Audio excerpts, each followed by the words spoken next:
এটা কি আনছো বাজার থেকে? রসুন, সাবান, জিরার গুঁড়া, এটা জিরার গুঁড়া, ধনিয়া গুঁড়া। খুলে দেখো না, জিরার গুঁড়া, ধনিয়া গুঁড়া না, জিরার গুঁড়া সেই রকম গন্ধ।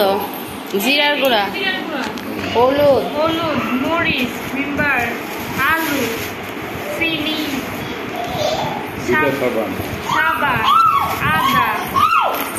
লবণ আছে, যে লবণ আছে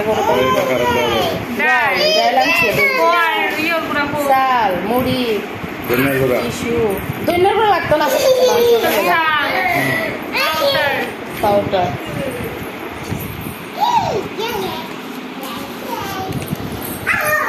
হলুদ, মরিচ, জিরা পাইছো, পেঁয়াজ পাইছো, রসুন, আলু, চিনি, তারপরে 200 গ্রাম এটা কি এই 200 গ্রাম লেগছে, এই জিনিসটা বুঝলাম। আচ্ছা, যেটা যেটা বলছে এটা আলাদা করো তো। জিরা, ছাদের মধ্যে কার্পেটের ফেট রয়েছে। হাই ঘরের কি অবস্থা!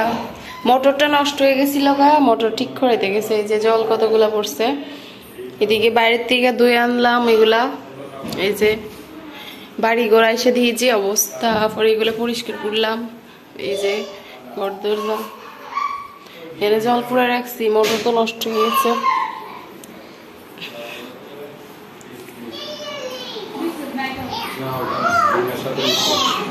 মুড়ি